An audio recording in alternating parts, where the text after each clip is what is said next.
Hey everyone, Shabby Gamer here, and welcome welcome to our Octane pay-per-view Dead Man's Boots. Well, I completely crapped that one up, didn't I? We have got, of course, a lot of championship matches here for you this evening, and of course that big loser leaves Octane match as well. But we are going to start things off with the Tag Team Championship match, as the time split is Kushida and Alex Shelley defend against Cesaro and Sheamus. And here we go then. Can't believe I bugged up that intro. Oh well. So this, of course, is the Dead Man's Boots pay-per-view. Starting thing off here, as we said, with tag team action. But apart from this, we have got another three championship matches? 4 championship matches for you this evening. We've got the Cruiserweight belt, we've got the European Championship, the Women's Championship, and, of course, the Octane Championship up for grabs as well. Of course, Edge with his first ever championship defense against Hiroshi Tanahashi. Also got Jack Gallagher versus Bryan for the European Championship. And of course Kushida is pulling double duty this evening because he is the first ever double champion in Octane. First ever double champion in the Universe mode in general, of course, holding both the Cruiserweight and the Tag Team Championships. Will he walk out of Dead Man's Boots with both belts? Will he walk out of Dead Man's Boots with any belts? That's the question.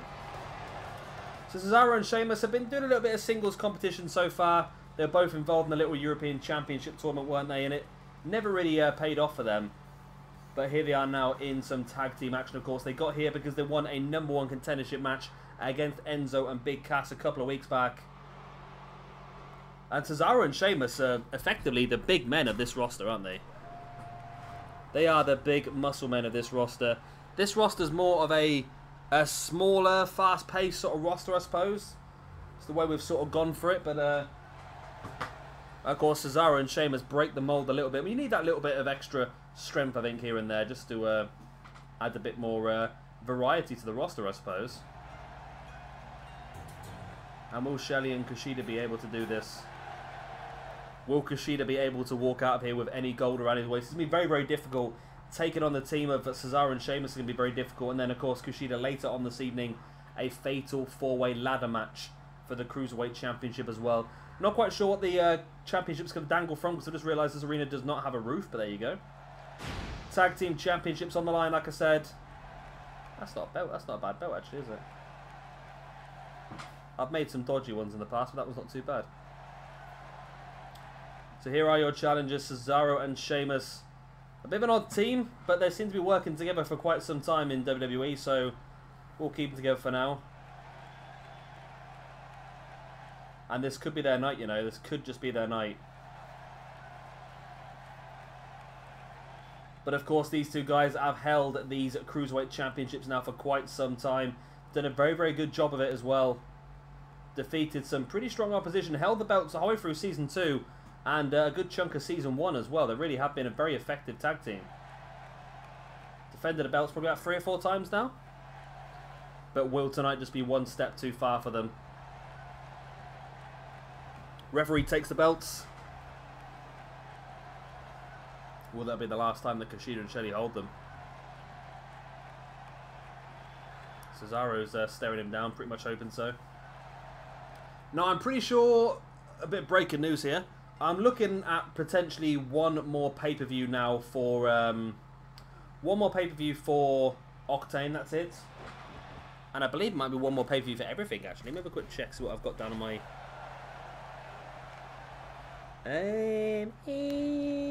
No, we've got a Mayhem pay-per-view in a couple of weeks' time for you. Yeah, not next weekend, the weekend after. So I think after that Mayhem pay-per-view, we're then going to build up to a week of pay-per-views to finish off 2K17. It'll be about 6-8 weeks away, those pay-per-views, of course, but depending on which brand it is. But yeah, that's going to be coming up for you, and that, of course, is going to be a week of Shabby Manias. Each brand will have its own Shabby Mania. And that'll be the week before 2K18 comes out, I believe. And in the week of 2K18 coming out, we're actually going to have a Royal Rumble for each brand. This is the plan anyway. So, of course, as we did with the second draft, anybody who is a champion is going to remain on their brand. So at the end of Shabby Mania, myself and PJ Toby will know the beginning of each of the brands for 2K18 already. Now, after that, we're also going to do like I just said, a Royal Rumble for each brand. The winner of the Rumble for each brand will also guarantee their place in that brand. So pretty interesting way of doing it, I suppose. It's just a way to get a little bit of extra content out, a little bit of something fun, just until 2K18 comes out, basically. Because so we are going to finish off the Universe mode about a week or so beforehand, just to make it a little bit easier for myself to plan and prepare for 2K18.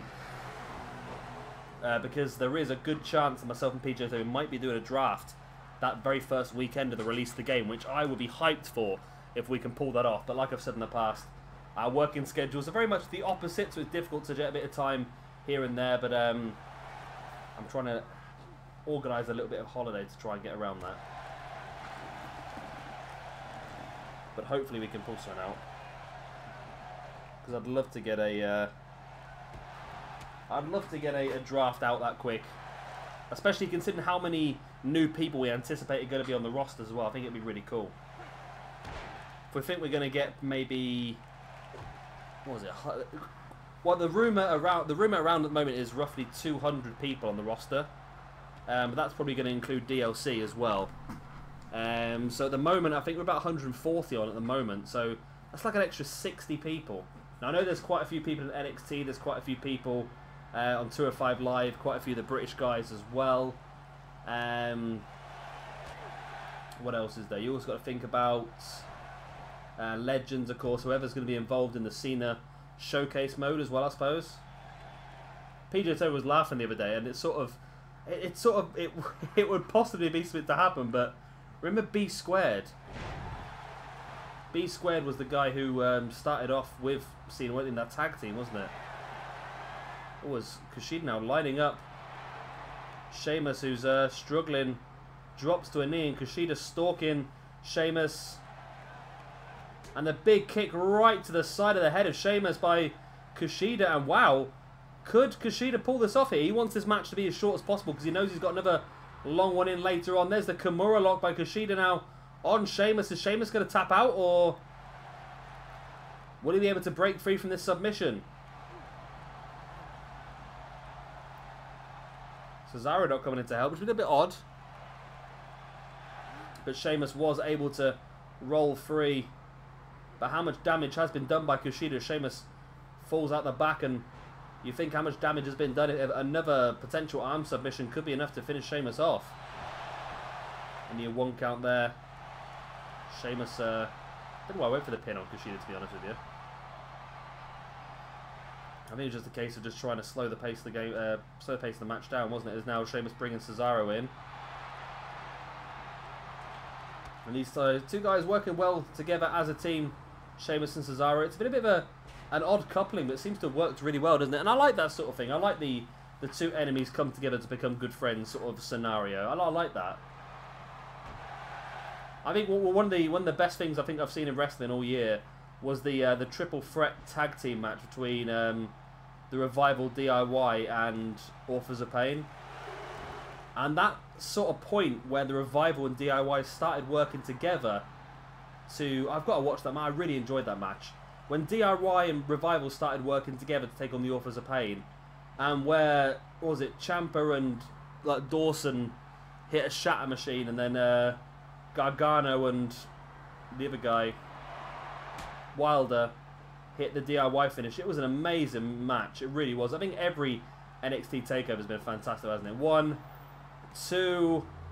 Oh, that was close. Close to I thought it was going to be, to be honest. But again, Tie Split is doing fantastically well here. Shelley suplex on Cesaro. Again, bringing Cesaro back up to his feet.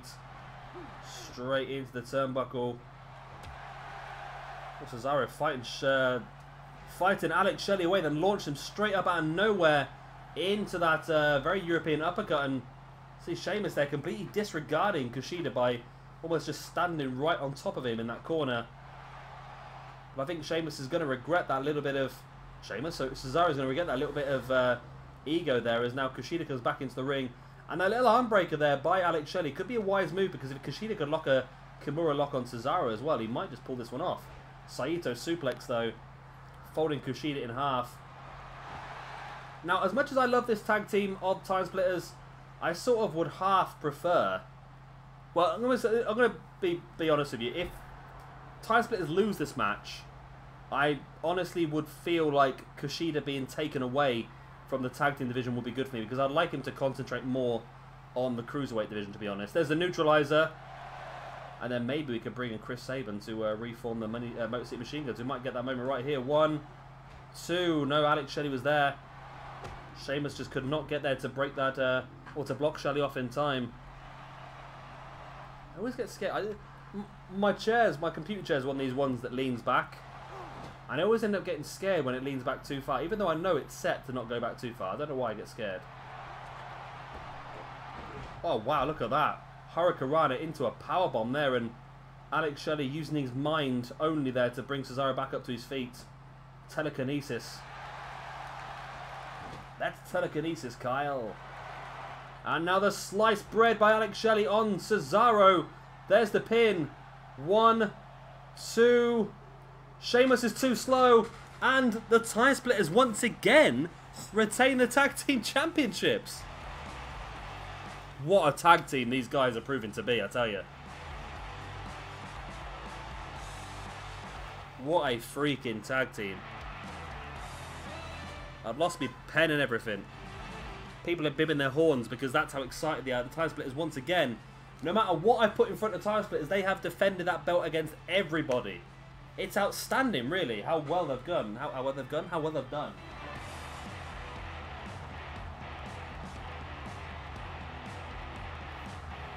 And I honestly thought that Sheamus and Cesaro would be one step too far for them, but evidently not. So now we are going to decide our #1 contendership for the Tag Team Championships here this evening as well, in what is intended to be a... Have to wait and see what's uploaded, because if it doesn't work and it doesn't record properly, then it'll be a standard tag team match. But it is going to be, of course, the Elite, Kenny Omega and the New Day. Kenny Omega and the New Day? Kenny Omega and the Young Bucks taking on the New Day in a 6-man tag match. And the winners of that match, of course, be it the Bucks or be it the New Day, will get that tag team opportunity against Time Splitters at Shabby Mania. Our final pay-per-view of SWE Season 2. Ready for SWE Season 3. And we're straight into some more championship action. Sexy Star makes her first championship defense of the Octane Championship against Lita. I said championship a lot in that sentence, didn't I? And here we go. So, of course, Sexy Star won this championship at the very first Octane pay-per-view in a Fatal 4 match. Was that right? I don't know, I'm asking you guys. I can't hear you respond. I'm sure it was. And, of course, now she has to defend it. Well, no, it wasn't, was it? It was one-on-one, wasn't it? One-on-one against... I'm looking at my paperwork. It would tell me, wouldn't it? Where are we? Yeah, 1-1 against Carmella, that's what it was.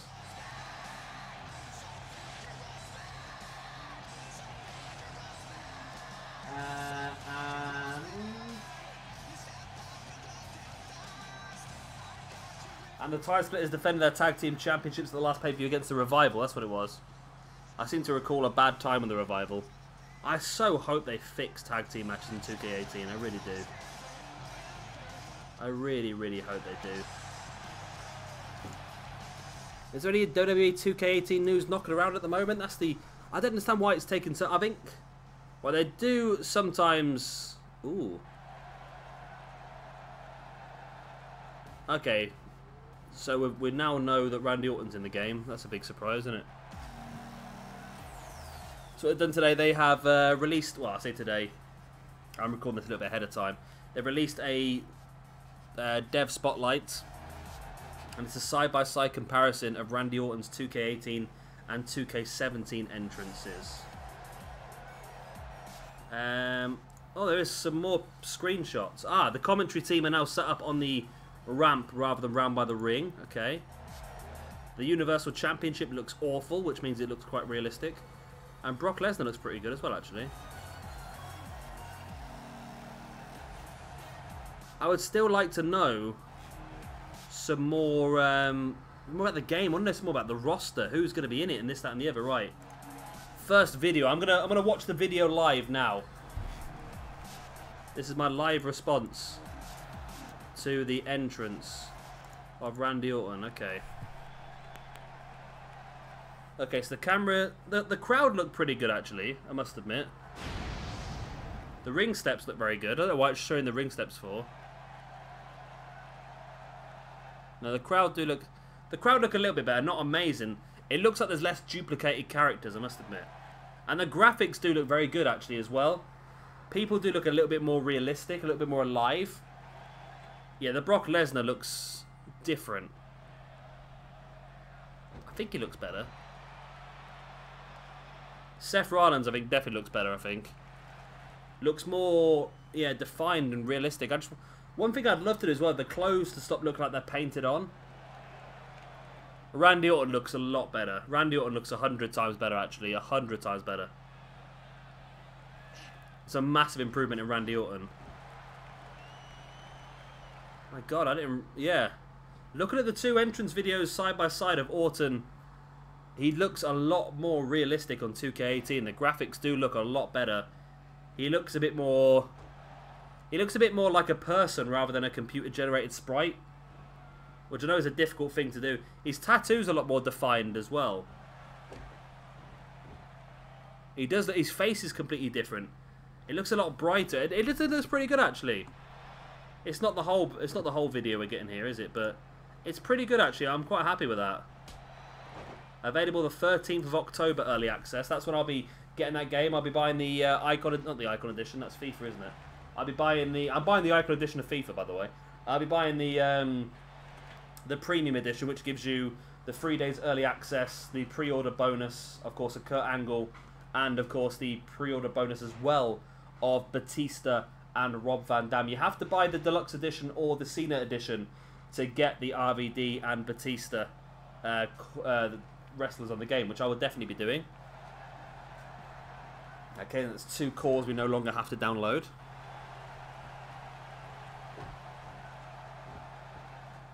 I'll have to try and figure out how to do things, and I'm trying to figure out the best way of stabling people up as well. That's a bit of a that's it. That's what I want to know, the roster, so me and PJ can sit down and have a proper creative meeting about how 2K18 is going to look. The things that we change, the things that we don't change, that sort of stuff. Lita, DDT. There's the pin. 1, 2. I need a 2 count. Big knee right in the spine there by Lita on Sexy Star. Now Lita on the outside, punching thin air, because that's just how good the AI is here on 2K17. Oh, come on, Lita. Don't be like this. That is... Oh, my God, this game. Please, 13th of October, just happen. It's like 2 months away now. But that 2 months feels like 6 years. I'm glad it's 2 months away, because honestly, I can't afford it right now. Oh, nice German suplex there from the top rope by Lita. Does she have a moonsault ready? No, but over the big splash, and Sexy Star avoids it.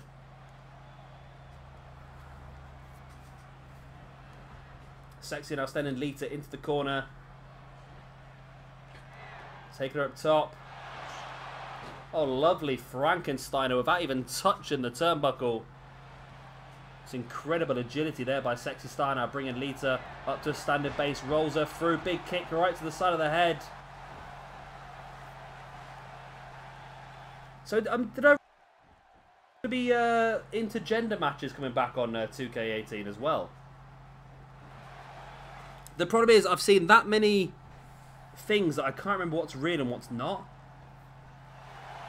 I need some sort of like official list of features. Just so I know exactly what we're getting into. Because intergender would be pretty interesting, because I reckon Sexy Star could take a few people for their money. Sleigh Del Sol, there's the pin. 1, 2, and oh, Lita kicked out. Sexy bringing Lita back up to her feet again with a Frankenstein, the snap mesh, let's say.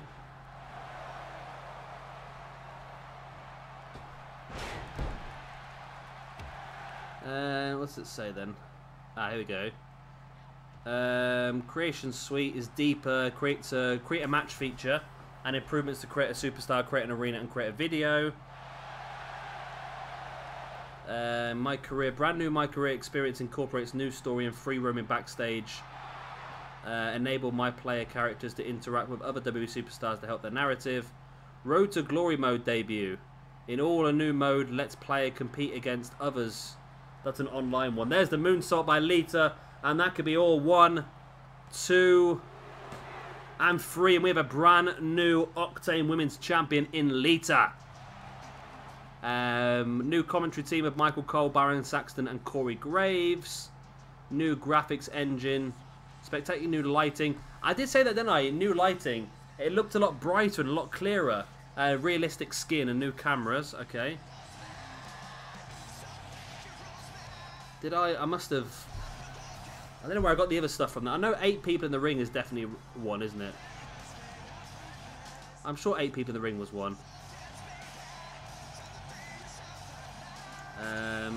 8 men. Is that right? Ah, there we go. This is the SmackDown Hotel. It's probably the best place to go. Why have I clicked on something that's brought up something that's completely different? I don't want this.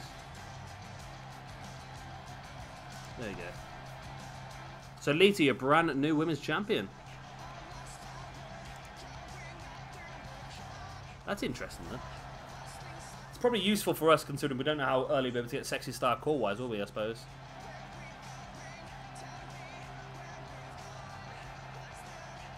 That's 2 championship matches so far this evening. 1 new champion and 1 successful retainment. We still have 3 more. 3 more? 3 more? Yeah, 3 more. Cruiserweight, European, and... of course, main event championship, the Octane belt as well. But now it's time to give 6-man tags a try. And here is our next match then. We're going to give it a go as 6-man tag match. The Elite versus the New Day. Let's go straight into it.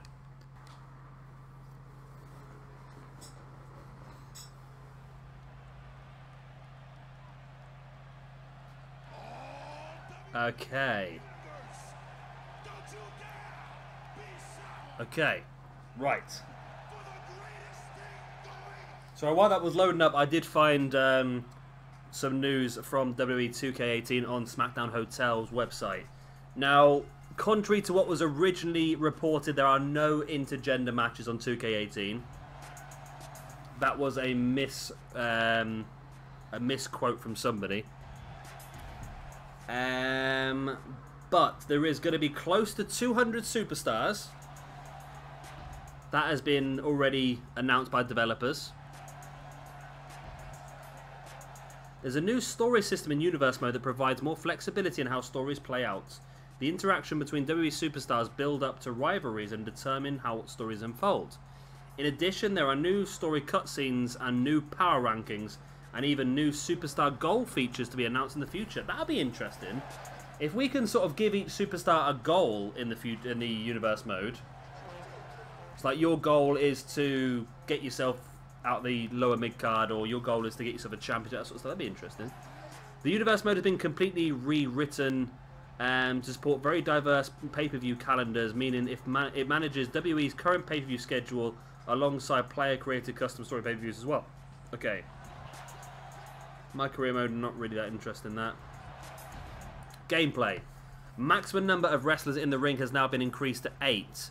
For the first time ever, we will have 8-man tag team matches, ladder matches with 8 people, battle royals of 8 people, as well as 8 people in the ring at the same time during a Royal Rumble. They've also completely revamped the Royal Rumble system, including new minigames, new animations, new types of eliminations, a new rollout system, and this is the one I really wanted. A new AI smart pairing system with tag team partners working together. A system that allows... and also a system that allows superstars to enter the Rumble with a buff. That'd be interesting. Reworked Elimination Chamber as well, including brand new chamber model, as well as animations. For the first time ever, Elimination Chamber entrances. Nice. Expanded backstage brawls with 3 times the interactive objects and new locations across the arena, such as the parking lot. The developers have described this as more of a free-form area. Carry and drag system doesn't really affect us too much, but it might be good for the AI. Positioning feature. Weight detection system has been upgraded as well.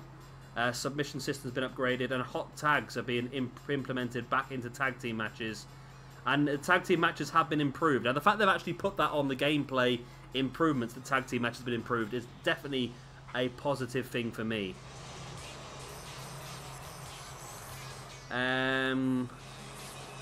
Create a match returns. Okay, I didn't realise they had it before. They had that little thing where you could change the little bits and bobs, didn't they?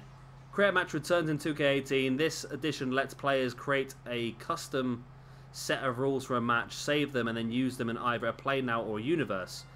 There will be many different options to play around with, including interactive items and win conditions. That'd be good. I like the idea. If we could do like a best 2 out of 3 falls tables match, for example, that'd be cool. If we could do an Iron Man match that only allows submissions, that'd be cool. We'd do a First Blood. We could do 3 stages of Hell. We could do all sorts. We could do yeah, I can't think of anything else. That's how limited my my mind is. Well, once we know what the things are you can do, I'm sure we can figure it out. I'm sure there'll be some really cool ones. How about a ladder match where the ladder is on top of a Hell in a Cell? There you go. Be interested if they bring back any match conditions, match types as well. Because, for example, this year, of course, we've had the Punjabi Prison match, which essentially is the same, not too far away as a Hell in a Cell or a cage match, I suppose, isn't it? It's more like you've got to escape from that, isn't it? But what if they would bring that back? It might be a bit too late to bring that back in the schedule, really. But things like Casket match and Buried Alive match, they were all nice matches. They weren't ones you'd use all the time, but they were interesting ones that you could use. And like Casket match would be great now because it could be used for Kane, it could be used for Taker, but it could also be used for Mil Muertes as well. I'll tell you what, guys, I really hope this 6-man tag match works. I have done it in the past and it has worked in the past, but then I've also been sat here for over an hour in the past trying to do these matches. I think I once did, when the game first came out, I think I did Kingdom. So it was, who was in Kingdom now? Matt Taven, Mike Bennett, and Adam Cole? I don't know. Can't remember who it was now. It was a long time ago, wasn't it? It was those guys, and it was against the Young Bucks and Kenny Omega. And the match went for over an hour. And it was an elimination match, 6-man tag elimination. The match went for over an hour without a single elimination. It was painful. It really, really was painful. So Kofi Kingston in the ring at the moment with Matt Jackson. Wow, that's early on to try and... Well, I'll tell you what, though. I'll tell you what, the 2 guys from New Day came across there and wiped out the 2 guys from the Elite. So this could work. This could actually work. And remember what I said earlier on. This match is a #1 contendership match. So the winners of this match will go on to Shabby Mania to face off against the Time Splitters for the Octane Tag Team Championships. And probably lose based on how well Time Splitters are going so far. Big, super backdrop there by Kofi Kingston on Matt Jackson.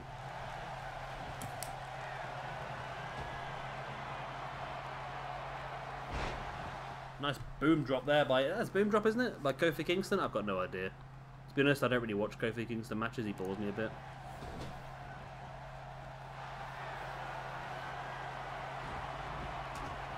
Slap in the face there by Kofi Kingston. Now heading up top. Where's he going with this? Kofi, what are you doing here, my friend? Kofi, oh my god, superplex to the outside. The super duperplex. That is pretty insane. Pretty insane.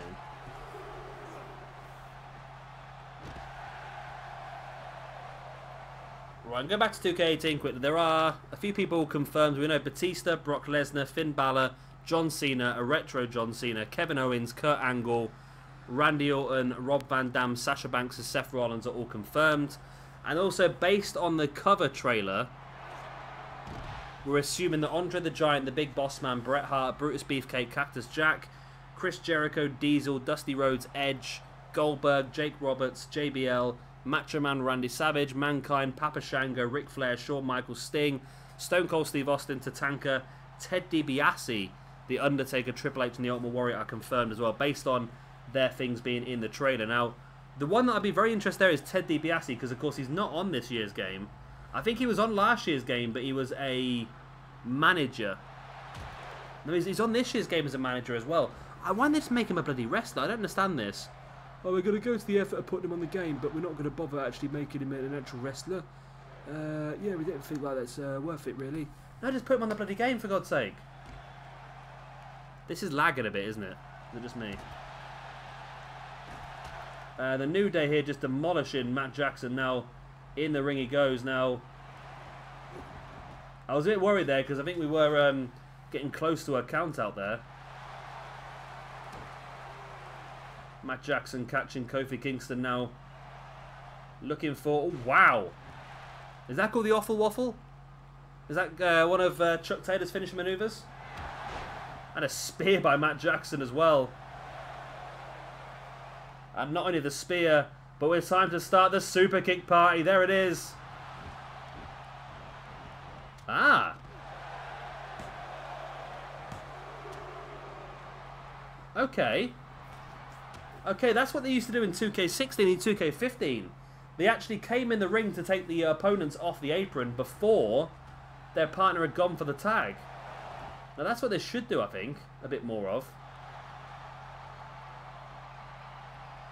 Matt Jackson into that DDT on Kofi Kingston. The AI is a little bit confused in this one here. There's a lot of people in and out of the ring. I'm not quite sure what they're doing is there, but it's still working pretty well.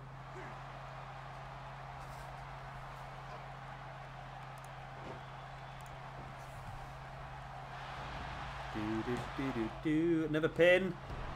And again, it's only a 2 count, but again, both members of the Elite did come in and block off both members of the New Day. So maybe this 6-man tag match thing does work. Interesting.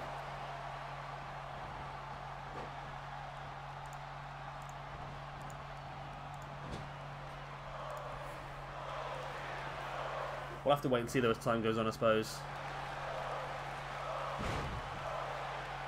There's the pin by Kofi Kingston, 1.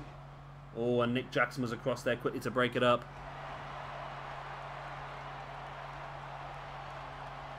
Into a neck breaker by Nick Jackson. Oh no, Kofi reversed it into a neck breaker of his own by the looks of it.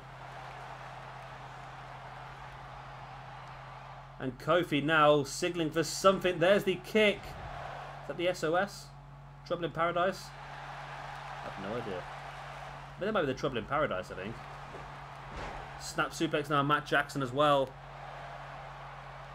And Kofi comes across and brings in the Dr. Xavier Woods, PhD.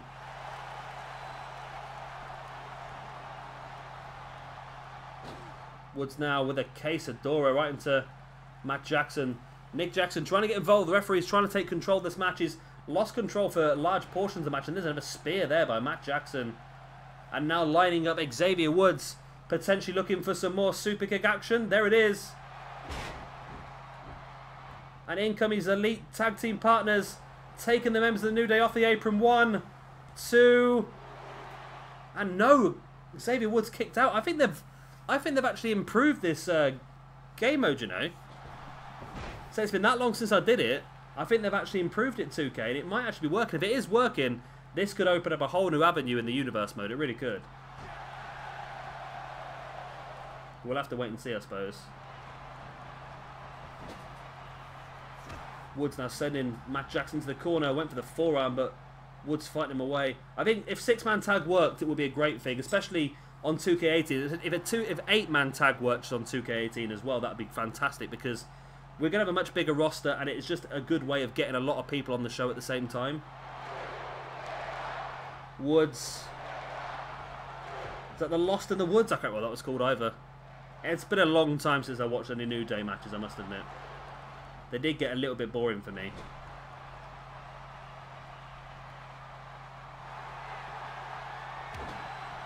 I like this. This is their trio tag team, isn't it? Or...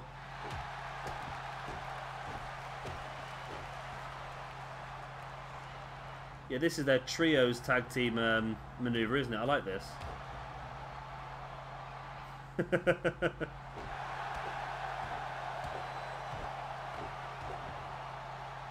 We'll go around in a loop. Xavier Woods is back in the ring now.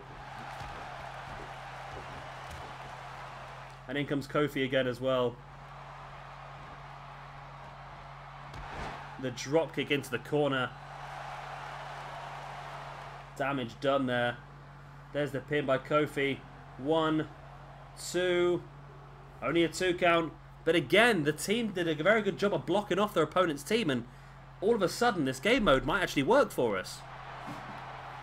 I know I've been getting the give 6-man tag a chance hashtag for a while now. And I've never really done it. But it did work in 2K16. It just didn't work here in 2K17. I remember doing one 2K16 with... what was it? The Usos and John Cena versus The Undertaker and The Ascension. That was... don't do the same one again. Another spear by Matt Jackson, who's been spearing people for fun here this evening. But doesn't seem to want to tag out Matt Jackson at all, does he? Monkey flip out the corner there by Kofi Kingston. Springs up to the top rope into that crossbody. There's the pin. 1, 2... and wow, it's just as well Kenny Omega was there because Nick Jackson ran all the way around that pinfall.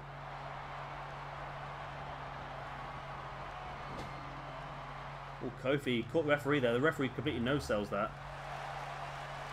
Matt Jackson needs to make the tag here. He's been in the match the majority of it, hasn't he? We've not even seen Kenny Omega once yet. Are we going big ending? We are going big ending here. Boom, the big ending. Xavier Woods trying to block off the Elite members, but oh, he only managed to block off one. Kofi was out of position. And Kofi survives. Kofi saves, shall I say. And big... nope, that's the wrong one. Kofi was not there to block off Kenny Omega. I've lost it. I'm lost. Matt Jackson now stalking Big E once again. Are we going to see another super kick? No, we're going to see a bit of an indie taker. Boom! Tombstone power driver. There's the pin. 1, 2, and 3. And there we go. The Young Bucks and Kenny Omega have won this match. The Elite getting the victory over the New Day, which means the Elite will go to Shabby Mania to face off against the Time Splitters for the Octane Tag Team Championships. You know what? 6-man tag matches might just work. They might just work. I was worried, I'm not going to lie to you, I was worried, and it wasn't the best match in the entire world, don't get me wrong, but it certainly did what we wanted it to do. Look how slow that is. 1. By the way, the referee won't count until Nick Jackson's actually flicked his hair back. It's stupid really, isn't it? But there you go. So there we go then. 6-man tag action actually succeeded in SWE. Our first ever televised 6-man tag match. And it was won by the Elite. Next up, it's time for more championship action. The Cruiserweight belt is on the line. Kushida defends a second belt of the evening. This time against Kota Ibushi, Mandrews and Mustafa Ali in a 4-way ladder match. And here we go then. Now, of course, don't forget the main part of the Dead Man's Boots pay-per-view here this evening. Don't get me wrong, a lot of championships on the line. But the main thing is, of course, Marty Scurll versus Adam Cole. Not only for a place in Bullet Club, but for a place on Octane. The loser will be kicked out of the stable and leave the brand. That is a big one, and I sort of regret doing that now because I don't want to lose either of these two guys. But yeah, that's massive, and that is going to happen here this evening. And then, of course, we've got Edge versus Hiroshi Tanahashi for the Octane Championship. And we have Jack Gallagher versus Daniel Bryan for the European Championship as well. Now, that is a match I'm looking forward to. Jack Gallagher versus Daniel Bryan. A real chain wrestling, mat wrestling, submission wrestling spectacle. that is going to be.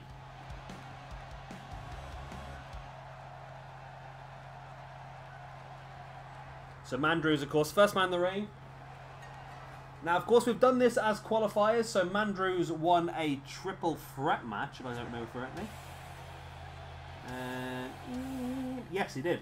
Andrews won a triple threat match against Kalisto, the former... No, he wasn't. Sin Cara was the former champion, wasn't he? Kalisto and Hiromu Takahashi. That was on week number 1 of this month. Kota Ibushi then faced off in a triple threat match against Matt Cross and AR Fox to get his place in this match. And finally, Mustafa Ali, surprise debut last week, defeating both Noam Dar and Tyson Kidd in a triple threat match. So, interesting. Of course, Kushida became the Cruiserweight champion after defeating Sin Cara at our King of the Cruiserweights pay-per-view not too long ago. Now, that's something we'll do a lot more of, I think, in 2K18 is going to be tournaments. We do have a tournament starting for you yesterday. Yep, we had a tournament start yesterday. It was the Queen of Carnage tournament. That'll be crowning our first ever women's champion over on Carnage. We've got 4 episodes of that altogether. We've got 3 smaller episodes with 2 women's matches and 1 male match. And then we are going to have a 7-match pay-per-view to crown that first ever women's champion on Carnage. So here goes Mustafa Ali, somebody who I would assume, I can't be sure, but whom I assume might be on 2K. It's been a very 2K18 heavy episode, this one, isn't it? Me talking a lot of crap about it. So I would assume that this man would be part of that. But it's a bit of an assumption, I suppose. I would imagine. Let me have a look then. Let me have a look. Right. I'm gonna go on the WWE website. Their actual website. I'm gonna go to Superstars. And I'm gonna go to. I'm gonna change the roster. Can I change the roster? I can. So I can change it from Raw, SmackDown, or NXT. Okay. Well, I'm going to go for Raw then. Because I wanted to look at the roster, the official WWE roster for 205 Live. Right. This isn't Raw. This is everyone. There you go. This is Raw. And here comes Kushida, of course, the Cruiserweight champion, hidden somewhere beneath... No, it's not. It's up on the thing, isn't it? Right. So the roster, the Raw roster involves Akira Tozawa, Araya Davari. Bob Backlund's on the Raw roster, apparently. Cedric Alexander. Jack Gallagher. Gran Metalik. Kalisto. Lindsay Dorado. Mustafa Ali. Noam Dar. Rich Swann. And the Brian Kendrick alongside TJ Perkins and Tony Nese. So all those guys I would assume are part of the 205 Live roster. So I would imagine they would be on the game, wouldn't you, really? And of course Neville, I forgot about that. Yeah, so you would imagine they would be on the game, wouldn't you, really? Makes sense, doesn't it, really?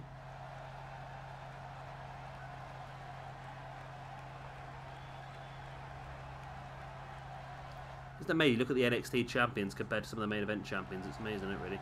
See, I don't mind Jinder Mahal too much. I think, don't get me wrong, I think his time will come that we have to take the belt away from him and give it to somebody else, don't get me wrong.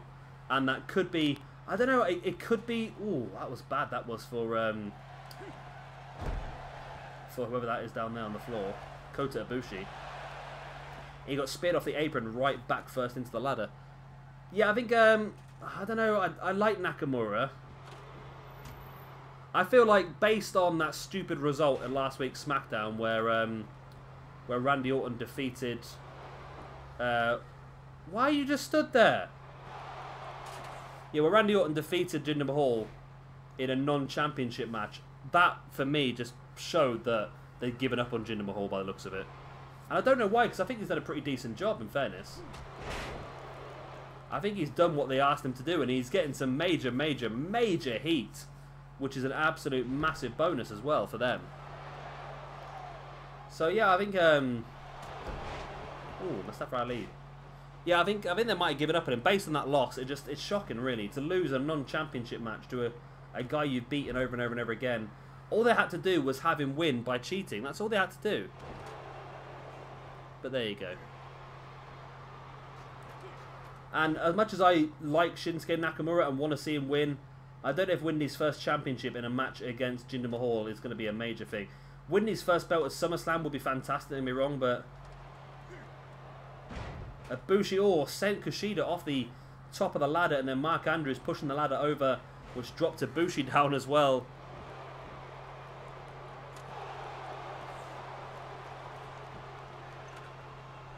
Mark Andrews now sets the ladder up right perfectly in the middle of the ring. They're so good at setting the ladder up, I always struggle. Now Mustafa Ali climbs the ladder quickly, and that's the best thing about being a cruiserweight. You do climb the ladder very fast. Kushida... Oh, push the ladder over, return the favour there to Mark Andrews, really, for a bit earlier on.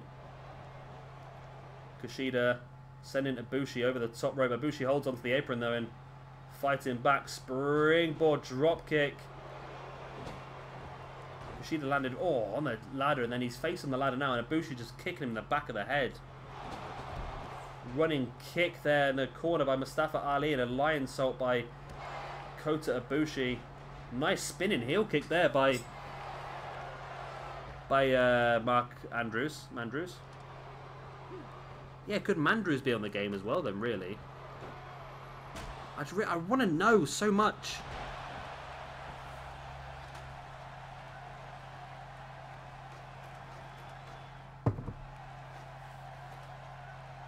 Oh, Mandrews, what are you doing? You could get the belt there. Mandrews does a moonsault off the top of the ladder. He could have just grabbed the belt there, really. Now Mandrews trying to get a hold of the belt. Mustafa Ali's there and pushes the ladder out the way.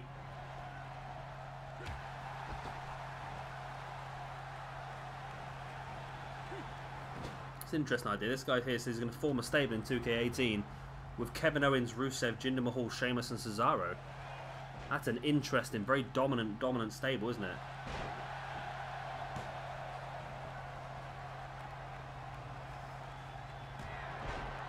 Running forearm there by Kushida, and a second one as well. If Kushida could walk out of here with 2 championships, this would be a massive night for him. Probably the best performance from anybody in SWE, to win both their matches in one night and walk away with both the belts they walked in with. That would be incredibly impressive. And where's Mark Andrews going? He was the only man on his feet, and he just left the ring and left Mustafa Ali in there with a ladder and the championship belt dangling from high. Mark Andrews now fighting back with Mustafa Ali with the big hands in the gut, and Ali slamming Mark Andrews' head off the top of the ladder, and now Ali, oh my god, what was that? Was that a Super X Factor? But again, everyone's left Mustafa Ali in the ring on his feet. Ibushi and Kushida fight on the outside. Ibushi has noticed the danger here, but I think, I thought it was too late there for a second. They're trying to push that ladder over together, and they do. Mustafa Ali gets brought down the hard way with that powerbomb, and straight away Kushida turning on Kota Ibushi. Ladder goes flying out the ring. Glitch into good God.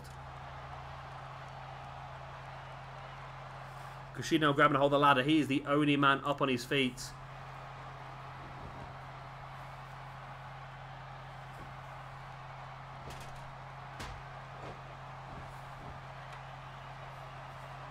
Right, Kushida back in the ring, and now Mark Andrews bringing another ladder. All of a sudden we've got 2 ladders in the ring.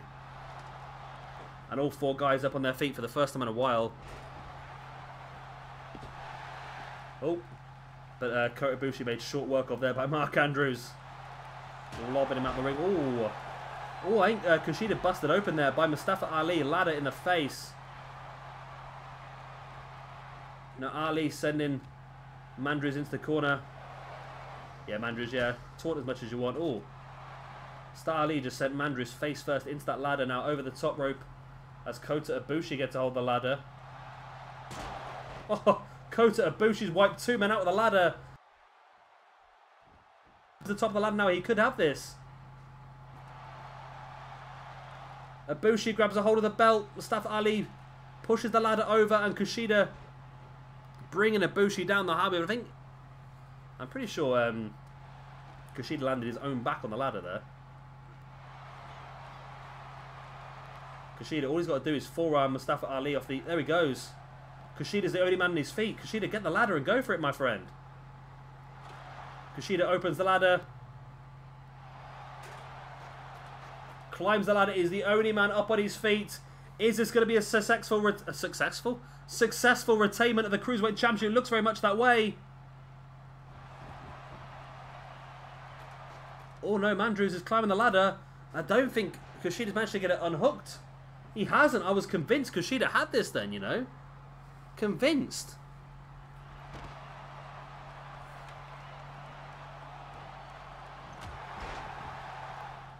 I know Ibushi's going to take his chance, but Mustafa Ali very, very quick back up to his feet. And again, the ladder right in the face. I think Mustafa Ali's regretting getting back up to his feet so quickly now. Kota Ibushi climbs. Gets a hold of the belt. Can he unhook it before Mustafa Ali gets back up to his feet? Oh, Mustafa Ali climbs the ladder though. Right hands right in the gut of Kota Ibushi. This has been a very good ladder match actually. I'm enjoying this one. Mustafa Ali just sending Kota Ibushi off now. Mustafa Ali has a hold of the belt. Kushida climbing. Oh, Kushida falls off the ladder. And there goes Mustafa Ali as well. And now Mark Andrews is the only man up on his feet, but decides to continue the assault on Kushida.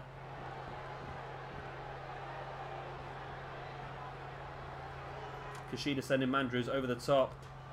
Oh, ladder right to the face. I don't think he noticed Kota Ibushi stood behind him there.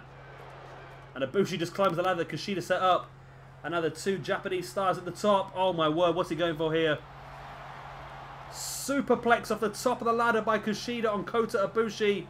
All four men grounded. Kushida's the first one back up though. Can he climb up and get a hold of his belt? Kushida is up there. Oh, Mustafa Ali climbs the ladder though. Oh, Mustafa Ali catching Kushida with a punch in the gut. Kushida holds onto the belt. Only to be backdropped onto the ground. And now Mandrews, the only man up on his feet with a ladder in the ring.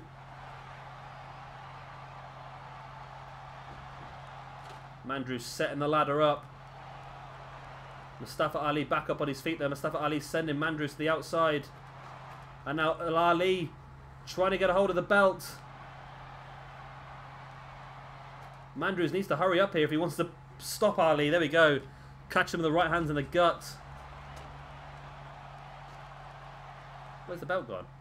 Oh, Mandrews sending Ali off the top. Actually landed on top of Kota Ibushi. And Mandrews has his chance here. Oh, but Kushida was there with the right hands in the back of the legs. Is it going to be enough to stumble Mark Andrews? It is. Kushida bringing Andrews down with a powerbomb. I quite possibly think this is the best ladder match I think I've had on this game so far.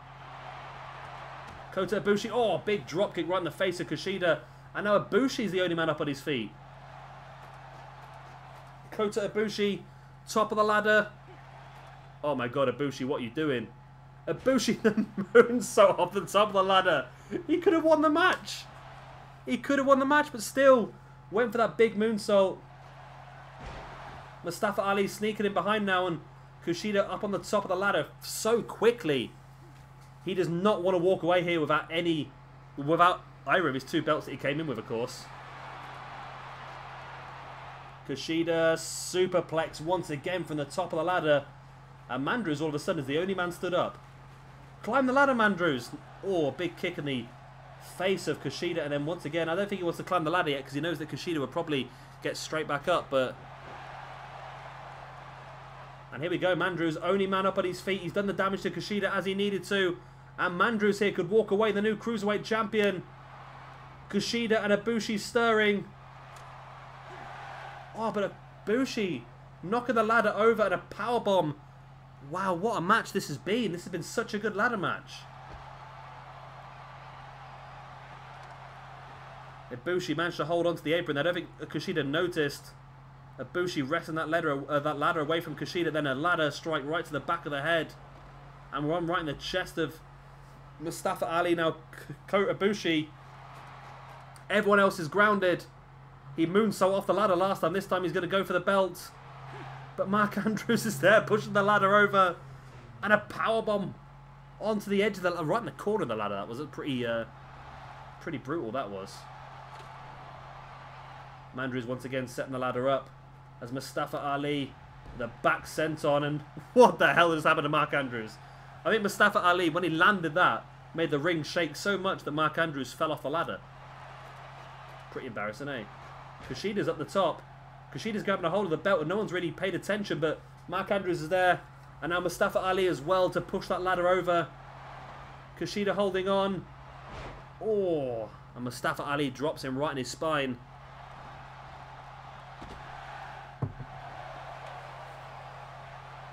Mark Andrews has the ladder, but Kota Ibushi also back up on his feet as well. Kota Ibushi, wow.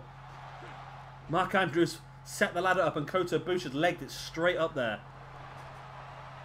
Mandrews, only man on his feet. He's got a period of time. What's he doing? Turn the ladder around. Want to make sure the hard cam can get a good picture of him grabbing the belt by the looks of it. Mustafa Ali pushing that ladder over and brings Mandrews down. Powerbomb onto the ladder. Mustafa Ali and Kota Ibushi fighting out now on that side. There goes Ibushi over the top. Mustafa Ali spears him off the apron. And now Mustafa Ali turning that ladder over with Kushida on top. Mustafa Ali now has his chance. The man only debuted last week. Could he become our next Cruiserweight champion here in Octane? Climbing the ladder. Has a hold of the belt. And that's it. Mustafa Ali is your brand new Cruiserweight champion here on Octane. What a match that was. A best ladder match I think I've ever seen on this game. And tonight is showing us some good stuff. Oh, look at these highlights. Wow. Some real big highlights here, isn't there? Look at this superplex from the top of the ladder. And Kota Ibushi from Kushida. I don't know why that drag was involved, but there you go. Mustafa Ali did bring the belt down. Wow, what a win that is for Mustafa Ali. Debuted last week and now is the Cruiserweight champion for Octane. And I think this match is definitely going to find its way onto a very specific best matches playlist, isn't it?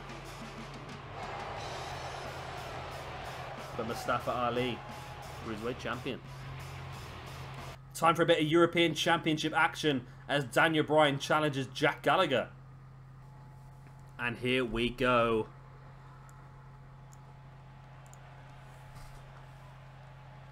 This is going to be an interesting one because Jack Gallagher has gone against all the odds so far to win the European Championship. He won a fantastic triple threat match that involved Sheamus. He then went on and defeated Cesaro one-on-one at the Elimination Chamber pay-per-view. And now here he is facing off against possibly one of the biggest names in wrestling, Daniel Bryan. Wow. Wow, wow, wow. It's going to be outstanding, isn't it? I feel like this is a match that we've been robbed of in real life, to be honest. I feel like the...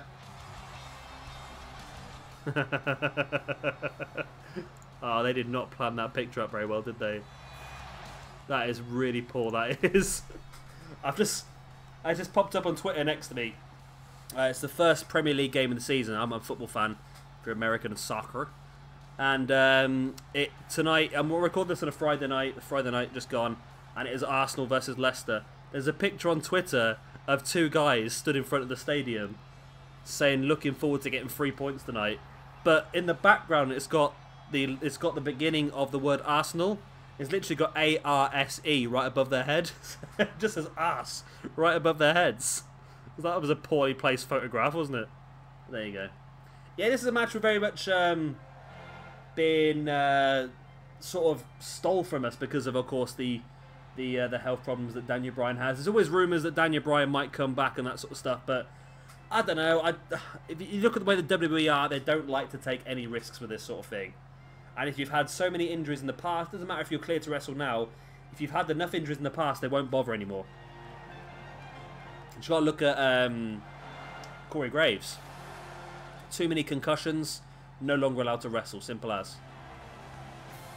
And then we've got here Daniel Bryan got the neck issues. That'll be it now. Well, if you look as well, we mentioned this the other day, or we're about to mention this maybe on Queen of Carnage. Io Shirai's WWE contract has been rescinded due to neck injuries, previous neck injuries. And WWE will not allow anybody to work for their company if they do have neck problems. And that is, unfortunately for them, a pretty big one. So we go, the following match is scheduled for one fall. It is for the European Championship. Introducing first your challenger from Aberdeen, Washington, Daniel Bryan. I have no idea where Jack Gallagher's from. I'm going to say Cambridge. I don't know why. Cambridge is a posh sort of toffee area. Let's have a look. Jack Gallagher. I never saw Jack Gallagher wrestle in the UK, I must admit. I've seen quite a lot of the UK guys, but Jack Gallagher was never one I was given the chance. He's built from Manchester, actually. I take it all back. Manchester's quite far away from Cambridge.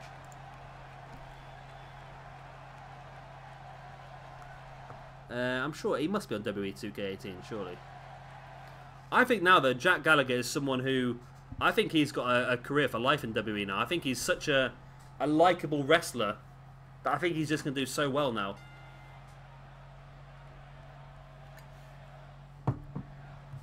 Plus he can work double duty, of course, working for the United Kingdom Championship, working for the Cruiserweight Championship, and I think just working in general. I think he's just he's the sort of guy that could even move up to an upper mid-card position and get over. And for a guy like him to get over with the American crowd is a big thing. It just shows how good he is. And if he could pull off this victory here against Daniel Bryan, then my God, what a wrestler this guy could be. Now, of course, Daniel Bryan is much higher rated than Jack Gallagher. But Jack Gallagher, I believe, is unbeaten here on Octane. He's never lost. He's never not won a match, we say, because he had triple threat matches. He's won every single match he's been involved in. And there's PJ Toby. I'll rig it back in a bit. I've got to remember to stop putting my my phone so close to the mic when I'm recording.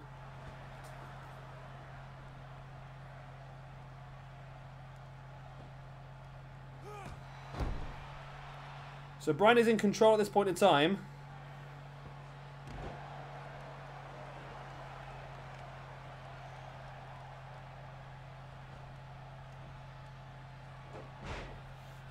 I'll just text him PJ so we don't know. I'll call back in a minute. But Jack Gallagher, there's just something about Jack Gallagher. There really is. There really is. How old is Jack Gallagher now? Is he quite young? He's 27. He's 2 years younger than me. Oh my God. That's depressing, isn't it? It really is depressing. Am I that old? Oh, I'm not yet, no. I'm not 29 yet. I will be soon. Where's he been wrestling? Future Shock Pro Wrestling.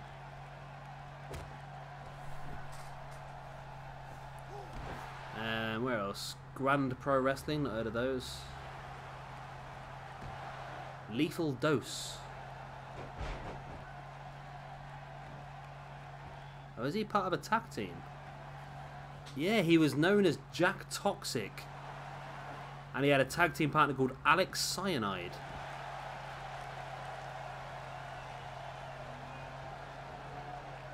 Interesting.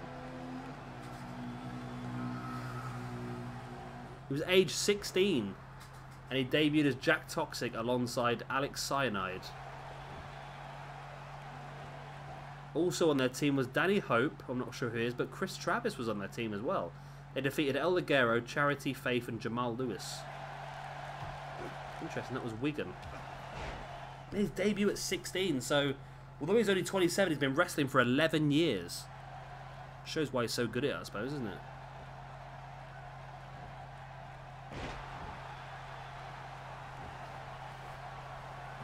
So when did he actually change to Jack Gallagher? In 2010 he started using the name Jack Gallagher. That's good, okay. In 2013 He worked for Pro Wrestling 01 in Japan. Is that Great Muta's company? No. It's not. It's Shinya Hashimoto's company. I thought 01 was... I might be wrong. Daniel Bryan now with a kick straight across the chest of Jack Gallagher.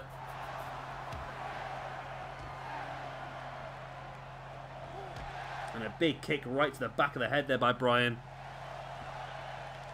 But straight away, just Jack Gallagher straight back up and locks in that butterfly submission.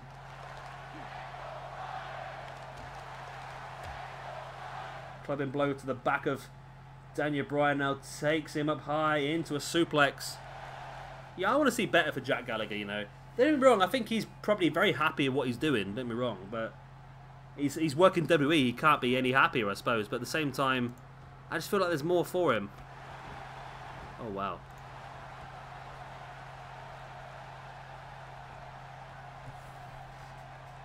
Jack Gallagher now wrenching back the arm of Daniel Bryan. And is stamping on it as well. Gallagher bringing Bryan back up, but Bryan taking Gallagher over his shoulder. Back up to his feet. And there's the label lock by Daniel Bryan on Jack Gallagher. Will this be a brand new European champion, or can Gallagher fight back? Gallagher's doing well so far to resist the urge of tapping out. It looks like he's close every time. No, Gallagher rolled it through. And a big kick right in the gut of Daniel Bryan. You know what? As much as Daniel Bryan being a champion here would be really good for us, at the same time, I would love to see Jack Gallagher retain this belt. I really would. Be a massive victory for him. Massive, massive, massive victory.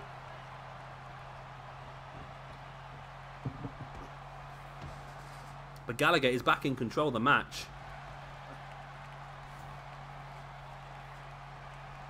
He's bringing Daniel Bryan back up to his feet, sends him into the corner. We're going to see that running dropkick. We are. One of his signature maneuvers. Followed up by the stomps in the corner.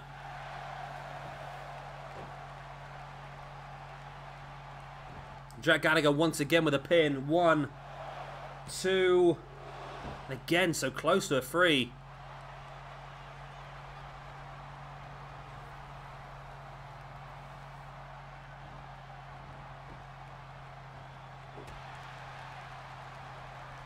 Looking at some of Jack Gallagher's moves here on Wikipedia. One of his moves is called I Bloody Love the Graps Me.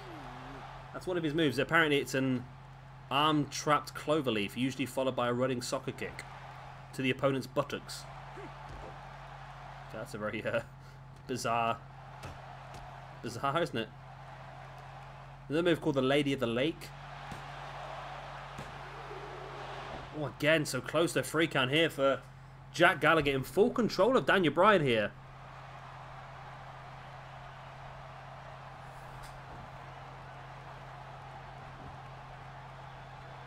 Jack Gallagher now, big boot right to the inside the leg of Bryan, rolls him over. Oh, Bryan fighting back with that boot in the face, but Gallagher caught him straight into that snapmare. And now catching that arm and working over the shoulder. There's the pin. 1, 2. Only a 2 count. Of course, Jack Gallagher, if you don't know as well, also does a bit of UFC. Well, not UFC, but MMA, that's the word, isn't it? A bit of mixed martial arts. I think he's actually 2-0 in his career. Is that on here? I don't think it is on here, no.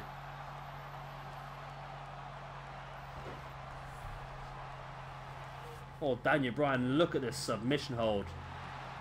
That contortion of the midriff of Jack Gallagher, that's brutal. Absolutely brutal.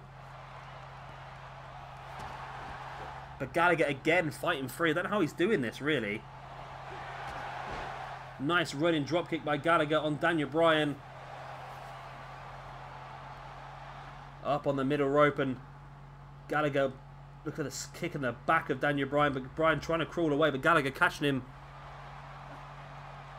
Now wrenching back of that leg. A great technical display here from both guys, working over the body parts really well. It's just all down to that submission now. Which one of them can lock it in? I think that's what they both go for. As you see, once again, Jack Gallagher working over the arm.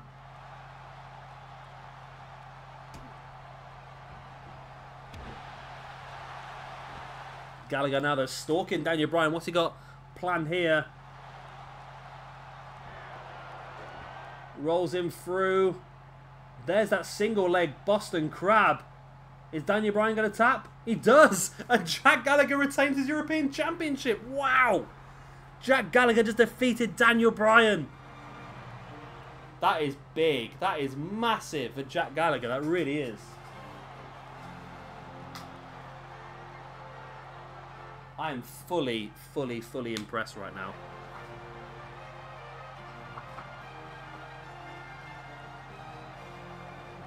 Fully impressed. It wasn't a high-flying spectacle, but it was a great technical battle between two great technical wrestlers. They wore each other's bodies down to such a point, and eventually it was the point where Jack Gallagher was able to take advantage with the submission and pick up the victory. See, there you go. Looks like the attack to the leg there. That was only enough for a 2 count. And this time working over the arms before going for another pin.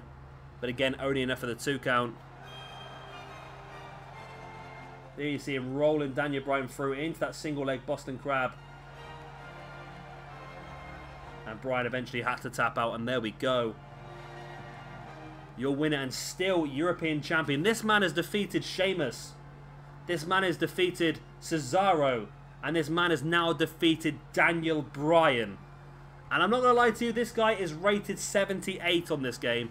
Daniel Bryan is rated 93. That is how massive this victory just was there for Jack Gallagher. And he knows now that he'll be defending this belt at Shabby Mania. It is time for Dead Man's Boots. For one of these men, it'll be the last night they ever wrestle here in Octane. The other man will take up their rightful place in Bullet Club. And here we go then. This is a big match for both these guys. Of course, we had Mighty Scurll make his debut on Octane the first week of this month. He demanded not only gold in the long run, but he demanded a place in Bullet Club. However, unfortunately, the game only allows 5 people in a stable. Therefore, the people ringing me left, right and centre now. Therefore, Mighty Scurll was told the only way in is to take somebody else out. He attacked Adam Cole, made himself pretty much aware exactly what he wanted to do.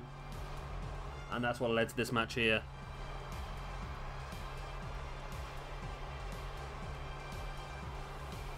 I'm looking forward to this one, actually. It's going to be an interesting one.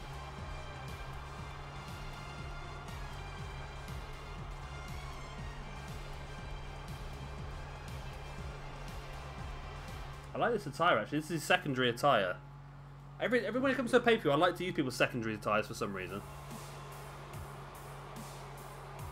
And of course, Mighty Scurll. Probably the hottest wrestler at the moment.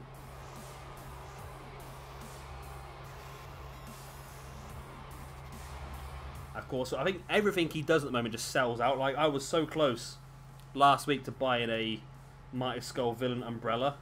He literally released 50 on his website. And I was going to buy one. It was like 50 odd quid though, and I just couldn't justify spending that money at that point in time.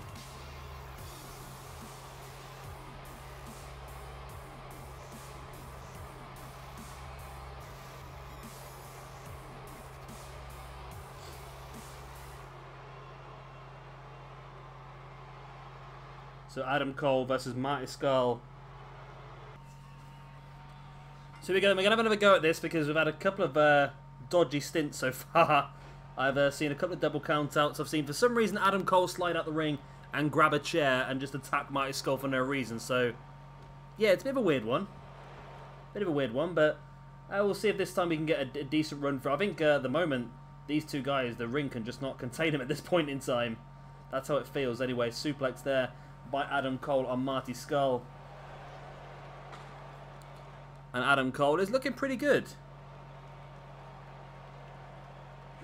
Of course, Adam Cole is desperate not to be kicked out of not just Bullet Club, but Octane here as well. He's spent a lot of time in Octane. He's built himself up quite a background here. We know what he's all about, and I sort of trust him and give him opportunities at certain championships and so forth. However, if Adam Cole was to go to a different brand now, he might have to start again from scratch. I don't know whether PJW might give him a bit of an easier time if he went to one of his brands or what, but I think it would be unfair against people on the roster that he moves to. That's if he does move to a roster. If he loses this, he might... whoever loses this might not find themselves another job. That's the worry. And again, Marty Scurll is saying, Marty Scurll's probably a bit of a different boat to Adam Cole. He's very fresh into this. If he was to lose this match and he'd move to another brand, then I don't think it would affect him as much. Because he would be able to start from fresh in another brand as well. So it wouldn't be too bad for him. But at the same time, he doesn't want to lose this match. Neither does Adam Cole. Both of them, I feel like it might be more about the Bullet Club aspect. Losing them other four top world-class wrestlers from behind your back is definitely going to be something you're not want to lose. There's the pin by Marty Scurll on Adam Cole. It's a 2 count already. Pretty early on the match for that as well. So yeah, it really is. It's going to be a massive change for one of these two guys. And the other one can continue living their dreams here on Octane. Of course, Marty Scurll said when he joined the roster a few weeks back, he wanted to do 2 things. Win gold and take up his rightful place in Bullet Club. And tonight he has the chance to do the first one of those things. And who knows, if he does win this match, then maybe he can try and do the second one towards Shabby Mania. Adam Cole, though, he wants to defend his position, not only to keep his position in Bullet Club, but to, again, prove to the guys in Bullet Club that he was the right man to draft in the first place. And a win here against the likes of Marty Scurll, a top-class wrestler, would definitely do that. It was a little bit annoying, really, because when me and PJW did the original draft, I can't remember if I said this already, when me and PJW did the original draft, we actually did the draft on the day that Adam Cole was kicked out of Bullet Club and replaced by Marty Scurll. Literally, we did the draft, about 3.5 hours worth, and then I looked on Twitter afterwards and saw this bit of news. I was like, absolute gits. I could not believe what had happened. So I always had this match planned out. It was going to happen at some point, but I'm not going to control it. We're going to let fates decide again which man stays with Bullet Club and which man stays with Octane and which man disappears off. But it was always a feud I wanted to build a pay-per-view around. And that's what we've done here. Dead Man's Boots. A sort of... Is it a pirate term, Dead Man's Boots? The only way on the ship is to replace somebody who's already there. I might be making that up. Sounds about right, doesn't it? As Marty Scurll now super backdrop, folding Adam Cole in half. But Adam Cole playing possum, catching Marty Scurll with the arm breaker. Now Adam Cole sending Scurll right to the corner, but Scurll fighting back with the elbow. Taking Adam Cole up into a jackknife order, a powerbomb, and then rolled it through. 1, 2. Oh, I need a 2 count. Where did Marty Scurll get a powerbomb from? Dropping an elbow now right in the face of Adam Cole, now boot in the arm as well. And Marty Scurll, I think over the last 3 or 4 years, Marty has done an absolutely fantastic rebranding job. Super kick there by Scurll.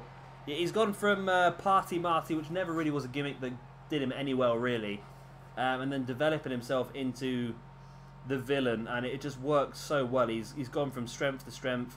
His time in PWG, across all the UK as well, and now of course he's getting the chance to show himself on the big scale, Ring of Honor, and of course New Japan as well. 2 count there for the pin on Adam Cole, or by Adam Cole, should I say. Cole now sending Scurll into the corner. A boot in the gut there by Adam Cole. Now drops the outside, and what's he got planned here? Oh, he's gonna work the legs of Marty Scurll here by the looks of it. And locking in that figure 4 leg lock around the ring post. Very, very painful maneuver. Of course, the referee is only going to give him up to a 5 count, and Adam Cole does have to break it up. But has the damage already been done? Forearm there by Forearm by Marty Scurll into that DDT. Flat face right on the matting there. That matting is not very thick at all. As we've mentioned in the past, it's so thin, that matting.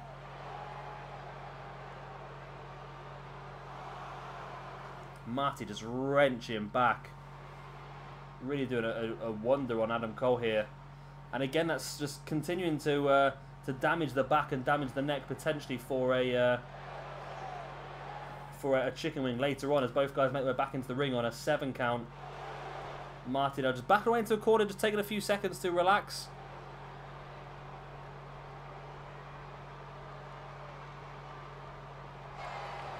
Marty now looking for a belly to belly, but Adam Cole tripping Marty. Cole brings Marty back up to his feet.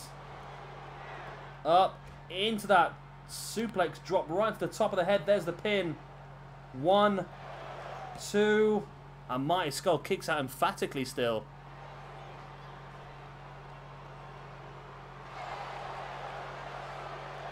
Bit of a groin chop. And Adam Cole stalking the grounded Marty Scurll. There's the flip power driver, and this could be the end of Marty Scurll here in Octane. Adam Cole with a pin. 1, 2. No. No, Marty Scurll kicked out on the brink of 3. Wow. Marty Cole kicking out. Marty Cole? That's what we need. Marty Scurll kicking out of the flip power driver, the Canadian Destroyer.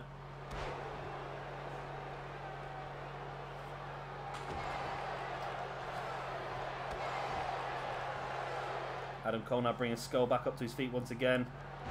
There's the snapmare.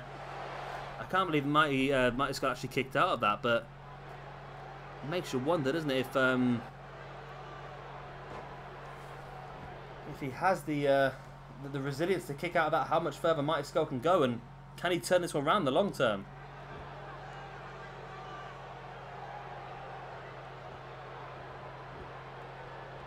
Marty Scurll fighting back, big uppercut there on Adam Cole, big right hand and a big chop as well. Scurll just raining down the strikes. Taking Adam Cole up into that powerbomb, and again just flips through. 1, 2. Oh, I guess only a 2 count. Marty again bringing Cole back up to his feet. Super kick. Adam Cole busted open. 1, 2. Oh, and it's goodbye, Adam Cole. Adam Cole is going to leave the Octane roster, and Marty Scurll is going to take his place in the Bullet Club stable. Unfortunate for Adam Cole. I'm a little bit gutted, to tell the truth. Adam Cole, one of my favourite wrestlers on the indie scene at the moment, one of my favourite wrestlers in general, and we have lost him. Ah, okay. Well, he's leaving Octane. What are we going to do? What are we going to do? Now, I feel like I should still have a little bit of control, so I think there's going to be... I feel like I'm going to have a trade here. I might have to take something a little bit lesser, maybe, I don't know, because Peter Toby knows that I need to make the trade. I don't know. I'll have to see if he's feeling nice. But it looks like Adam Cole is leaving Octane, ladies and gentlemen. It's a shame. But it's fantastic here for Marty Scurll. I'm happy if I have Marty Scurll on my brand. Like I said, he wanted to join Bullet Club and he wanted gold. He's done the first of those 2 things. Now he's got a month left to try and get himself involved in the second. And now it's time then for our main event of the evening. Hiroshi Tanahashi challenges Edge for the Octane Championship. And here we go. So of course Edge won this belt in the Locked and Loaded pay-per-view a few weeks back in the Elimination Chamber. And Hiroshi Tanahashi was inside that chamber as well. But of course Tanahashi did win a triple threat match a few weeks back against The Rock and Kenny Omega to get himself this opportunity. And there he is. The man of the moment. Hiroshi Tanahashi. The man, the myth, the legend. Cracking wrestler, isn't he? One of the world's best, and it's great what New Japan have done is they've taken one of the best wrestlers in the world to do their major pushes to, which is something that WWE don't, in fairness. They don't often give the major pushes to the best wrestlers.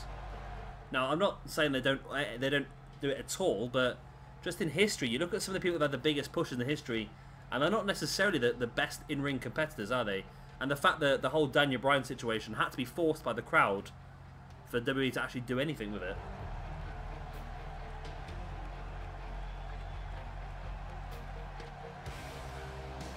But he's an amazing wrestler, and he's had some absolutely incredible matches, notably mostly against, of course, Okada.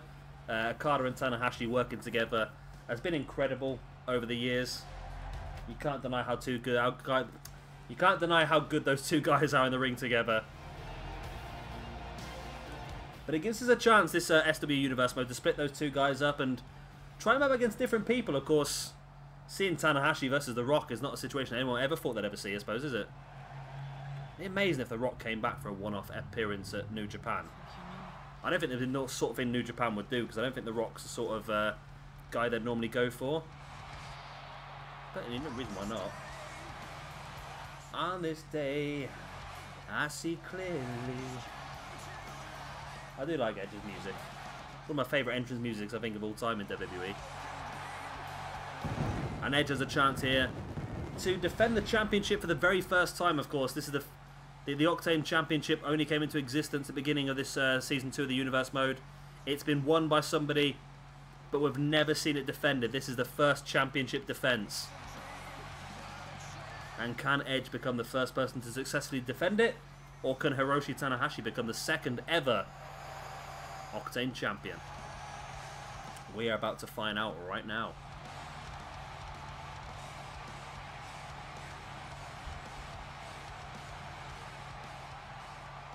Interesting, yeah. It's a complete out there match, isn't it? Edge versus Tanahashi again, a match we never thought we'd ever see, but that's the wonder of this universe mode, the wonder of SWE. It gives us the ability to create these dream matches that you never thought about before. Like, I must admit, I'd never thought about Omega versus Edge before. But you put the two in the ring together and you're thinking, yes, this could really, really work. This could really be an outstanding tour de force.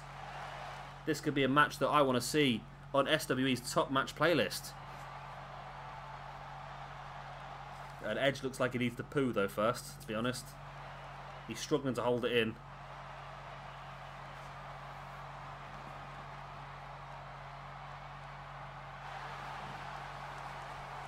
Holds the belt up high. He's determined to be the first man to successfully retain the Octane belt. And I must admit, when we did this Universe mode and I did the draft, I did not expect Edge to win a belt.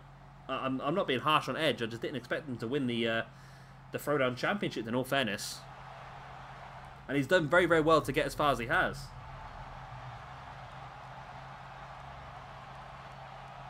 But can he continue it? Can he continue this reign of form? The bell goes and we are underway, and we're about to find out if he can continue it.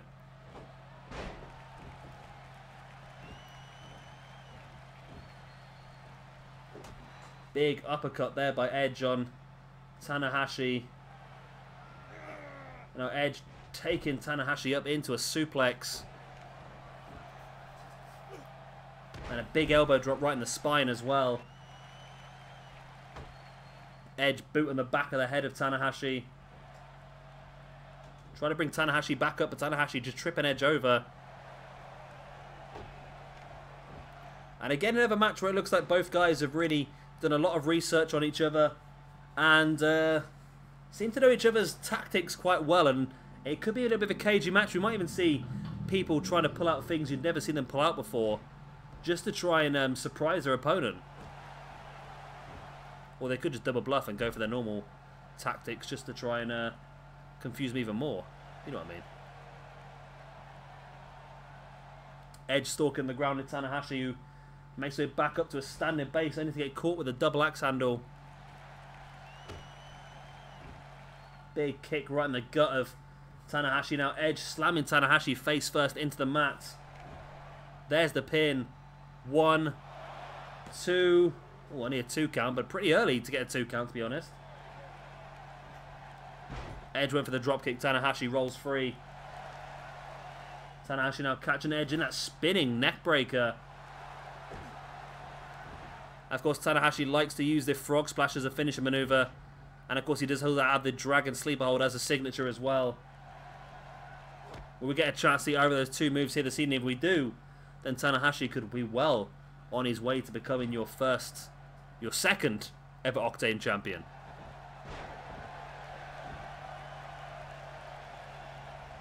Drop kick to the back there by Tanahashi on Edge.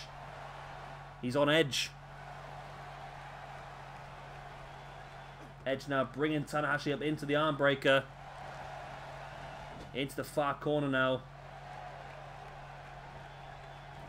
Edge sending Tanahashi right into the corner. Oh, spear in the corner.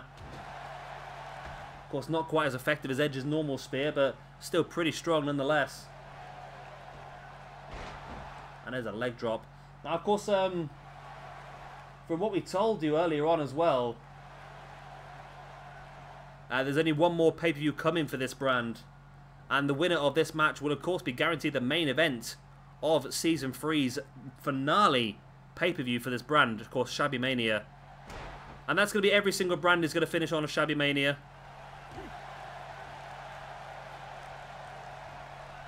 And, of course, as I said before, the champions will remain on the brands for 2K18's first season as well.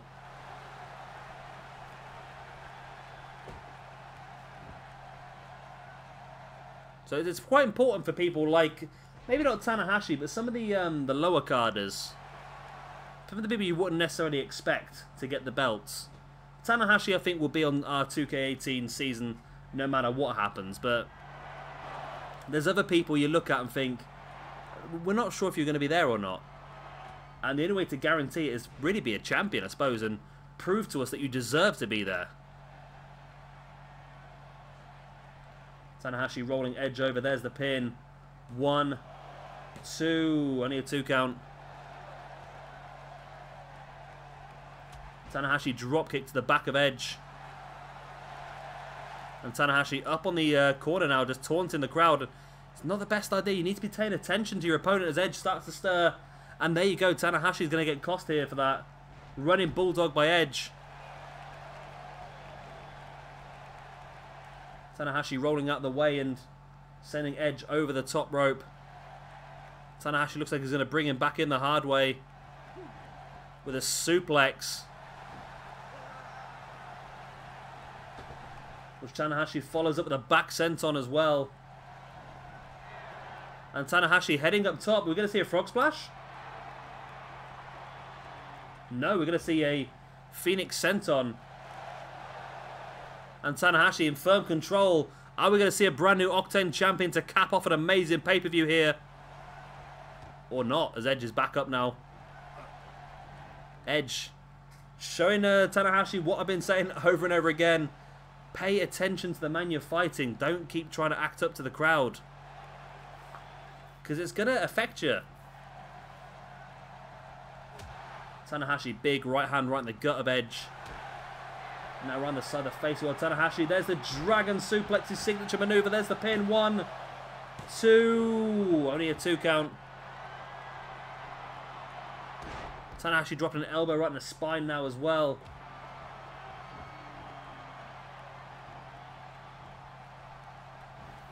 Edge now taking Tanahashi over the top. Fighting back for Tanahashi has a chance to position him potentially for a frog splash. Edge. There's that execution DDT. Oh, Tanahashi been busted open with that DDT as well. Edge just stamping on the ankle of Tanahashi. Obviously specialising specifically on that part of the body. Knows that it's going to weaken his attack. Edge once again, another DDT working on Tanahashi. Of course, is bleeding already from the head. Edge, like a shark smelling blood in the water. There's a spear. There's the pin. 1, 2. Oh, it's only a 2. Only a 2 count. Edge cannot believe it. I can't believe it either, to be honest with you. I was convinced Edge just won that.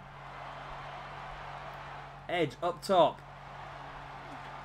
Big elbow drop right to the heart of Hiroshi Tanahashi. Edge bringing Tanahashi up, but Tanahashi with the arm drag takedown. Edge fighting back, tripping Tanahashi over the top of that collegiate wrestling style maneuver. Now Edge with a gut buster on Tanahashi. There's the pin. 1, 2. I need a 2 count. Again, Tanahashi's resilience shining through here.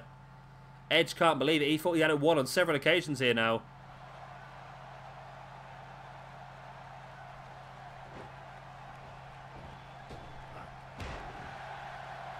Edge just slamming elbows right into the ankles once again at Tanahashi. He's working on the ankle quite a lot, actually. Tanahashi still, I reckon he has this frog splash saved up, you know.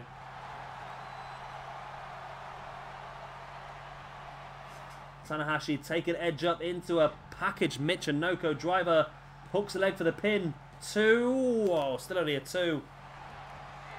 Tanahashi now heading up top. Is it frog splash time? It is a high fly flow. Why has he not gone for the pin? How has Edge just done that, right? How has Tanahashi just hit his finisher maneuver, the frog splash, and Edge has just got straight back up and carried on like nothing's happened? Edge with a comeback. Clothesline. Now into the sidewalk slam. Face first sidewalk slam.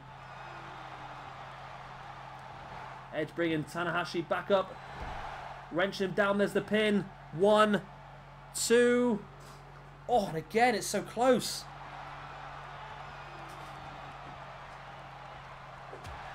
Tanahashi with a big uppercut. Then dropping Edge once again. That spinning neck breaker. There's the pin. 1. Oh, Edge got a hold of the bottom rope. Ah, that does prove then a theory that we all had. Because I turned off rope breaks to try and make the game flow a bit better, it proves the theory that rope breaks does not include actually holding onto the rope. It just means when you're too close to the rope.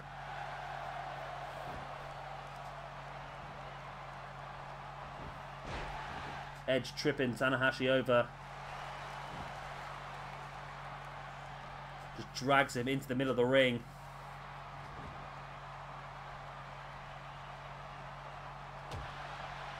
Stomping on the gut. And Edge now backs away into a corner. And this could be the end. Lining up Tanahashi once again for another big spear. Oh, referee, what are you doing? 1, 2.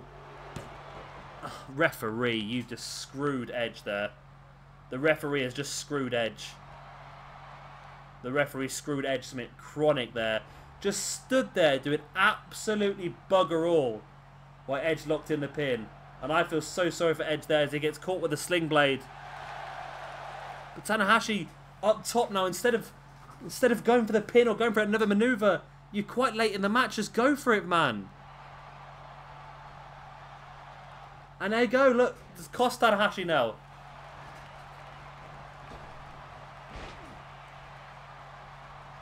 Tanahashi's back up though. Catching Edge with that snap underhook suplex, and look at the blood streaming on the face of Tanahashi.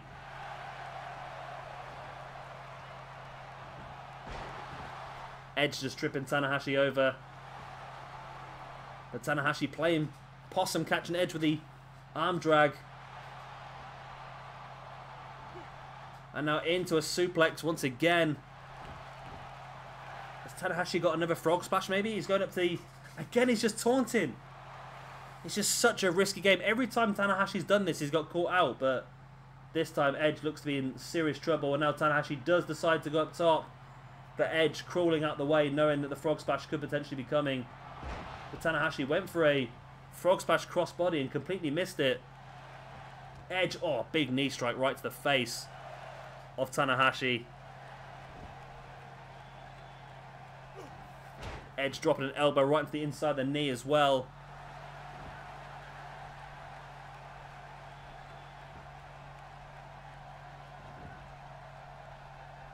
Edge catching the legs of Tanahashi into a big boot in the gut. Tanahashi's up now. Edge avoiding the clothesline, Drags him down into the pin. Has the left hook. This could be all 2. Oh, again, it's only a 2. This is freaking crazy, man. Tanahashi there with a pin. 1, 2. Again, only a 2.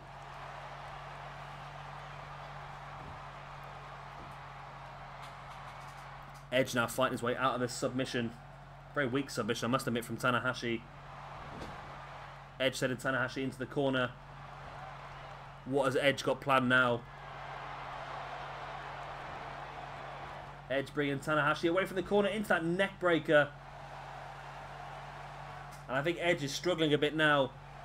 I still feel that if the referee had actually paid attention to what was going on in the ring without, like, eyeing up the girl in the front row, then Edge would have won this match already, but I think it's only a matter of time. Boom, spear. And there you go. 1, 2, and 3. Oh, screw you. No way is Tanahashi kicked out of that again. Now Edge is so frustrated, just wiped the referee out with that shoulder block. That is shocking. What is Tanahashi doing tonight? Front chancery. Tanahashi now snap suplex.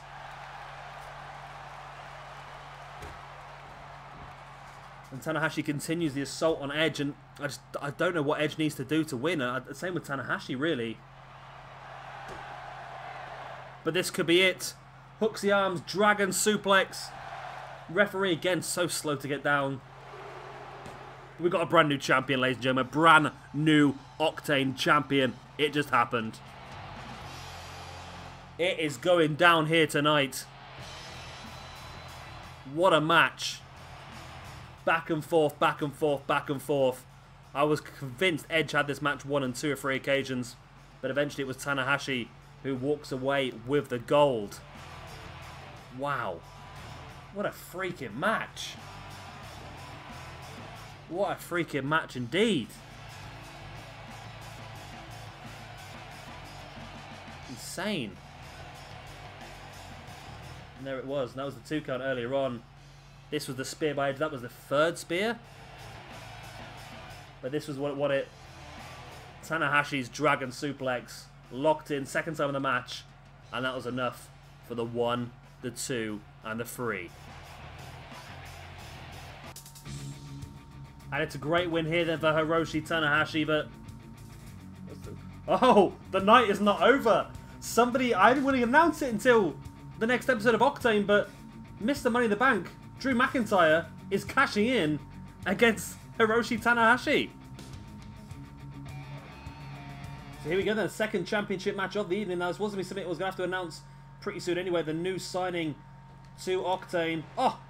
Single leg dropkick there by Drew Galloway. We're going to have a brand new champion here. Oh, locking in the submission hold now. Is it going to be enough to make Tanahashi tap out? It is. Tanahashi taps out, and we've got a 2nd brand new Octane champion of the evening. Drew McIntyre, new champion crowned. Wow. What a debut on Octane. There it is, a single leg dropkick. Straight into the submission hold. Won many a match and many a championship holding this. And this is just another one. The Octane champion. Tanahashi, the Octane champion, for all of a couple of minutes, if that. Before tapping out, and Drew Galloway holds the belt. What a thrilling end this has been to our Octane pay-per-view, Dead Man's Boots. We have seen the unfortunate demise of Adam Cole. We've seen a 6-man tag match actually work. We've seen the best 4-man ladder match we've ever seen on this game. And we've seen 2 brand new Octane champions in one night. Insane as it sounds.